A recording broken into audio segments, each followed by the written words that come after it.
constitutionnalité de la loi de révision, de rétablir le droit,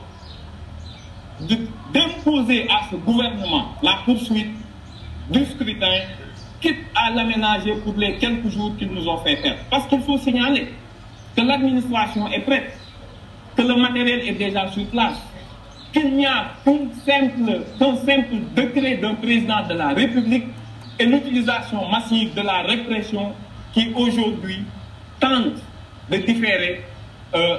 la campagne électorale. Qui doit continuer? Et je pense que tout à l'heure, ce sera réaffirmé par les candidats. En tout cas, la coalition Bassirou Diomaye Faye entend continuer ses caravanes et entend continuer la campagne électorale.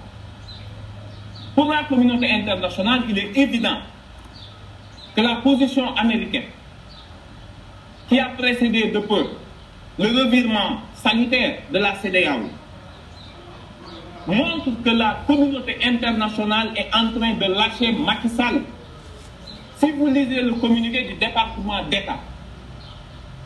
qui dit de façon claire et nette que Macky Sall doit respecter le calendrier électoral,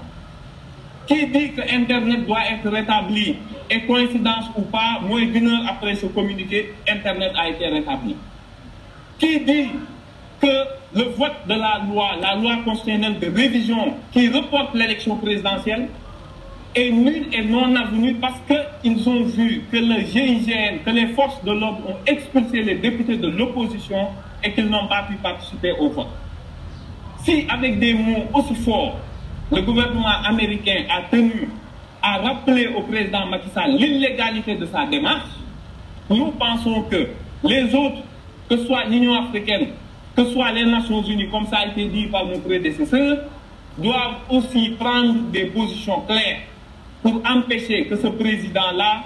ne continue et ne réussisse un coup d'État constitutionnel qui prépare le Sénégal vers un chaos irréversible et qui serait dommageable pour toute la sous-région. D'abord, Conseil constitutionnel, malgré le mbir mi graaw dafa yàgg waaf loolu mooy réalité bi dafa yàgg waaf bu dul woon waaf kenn du ko sañ a tuumaal tuuma yu garaaw yi bu doon dafa am taxawaayam bu mu war a taxaw te taxawoon ko te ñu ragal ni bu ñu defee lenn dina am ñoom lu ñu def maag waa Conseil constitutionnel bu gouvernement bi tegee yenn yi dina am lu ñu def bu boobaa kenn ci ñoom du xalaat tuumaal Conseil constitutionnel waaye nee nañu bukki bu yabee baxabaane ci doxin bi la moo tax préparé nañu seen coup bu nar a ñëw mooy bu ñu demee recours yi ñu ne déet Conseil constitutionnel bi nee nañ leen dañ leen a ger kenn mënul sukkandiku ci seen i atte moo tax démb waa Wallu taxaw fi nii faw ñu taxawaat benn cour constitutionnel bu bees ngir mën a préparer li nar a ñëw ñu ngi waajal ñoom di wéyal coup d'état bi mooy li tubaab di wax fuite en avant mais wax nag li ci des mooy askan wi lan mooy seen i mbir lii du mbirum candidat yi naam ñun marche nañu dinañ marchaat dinañ wéyal suñuy caravane waaye lii weesu na ay candidat dafa li lu gën a sacré lu ëpp solo ci réew mi mooy démocratie ak dund en paix ak ku nekk normal ku nekk ñu respectante mooy lu Macky Sall bëgg a xott loolu nag ñu ci woo ñëpp muy ordre des avocats bu amee solo ci réew parce que dafa am constitution amay loi UMS bu amee solo ci réew dafa am magistrat bu amee solo gis nañu ay réew yoo xam ne magistrat yi dañu taxaw ànd ak peuple bi ci manifestation yi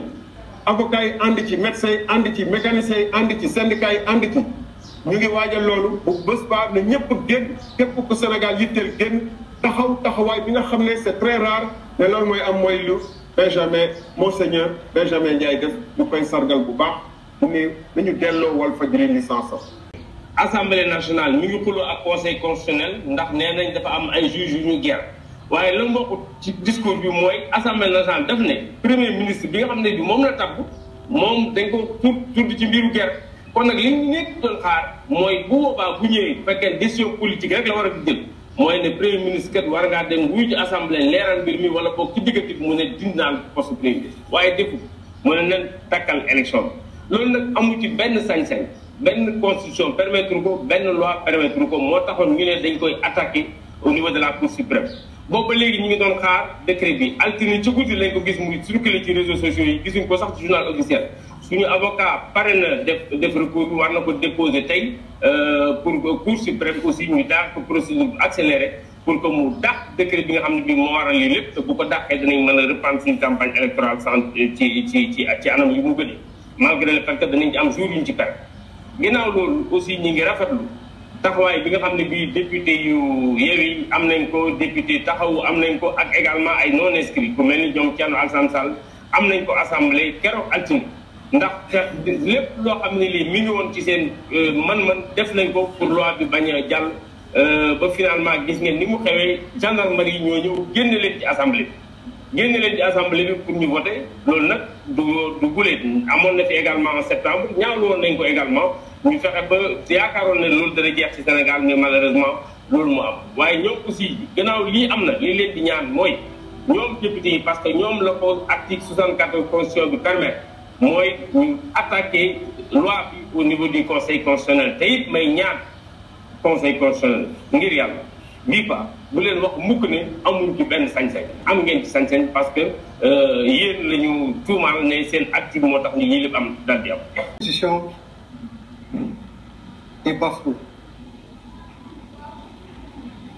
Quand la constitution de notre charte fondamentale est bafouée, ce sont les paradigmes de notre intégrité, pour ne pas dire de notre sénégalité, qui sont remises en cause. C'est la raison pour laquelle, outrés, nous sommes mobilisés, nous sommes déterminés pour mener le combat afin que le Sénégal redevienne ce qu'il a toujours été, situé en Afrique et dans le monde comme une vitrine démocratique.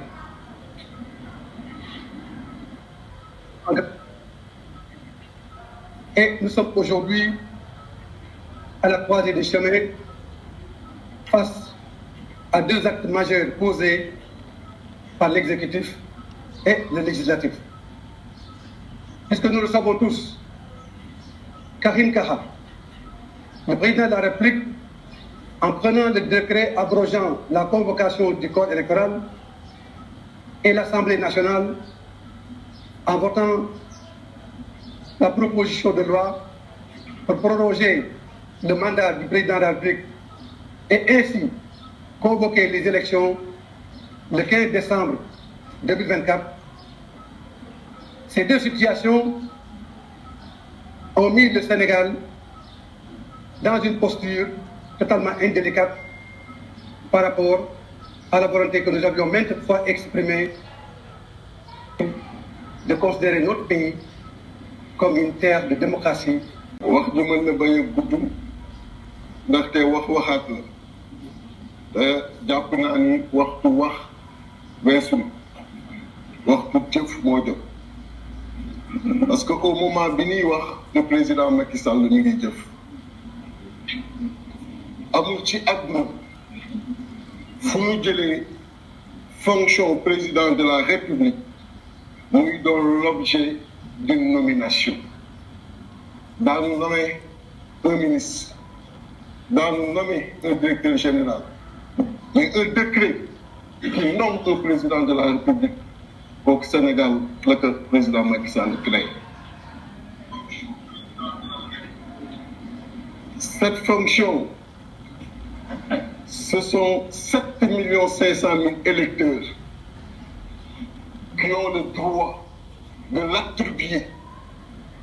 à un citoyen sénégalais candidat retenu par le Conseil constitutionnel. Mais le président Macky Sall a décidé, de par un style, de se substituer à ces 7 500 000 électeurs. Donc, ci biiram jël biigam ni bis naka tey daggal naa sama bopp un mandat d'1 an. C'est bien de le préciser que c'est 1 an. Parce que le 15 décembre, si l'élection se tient,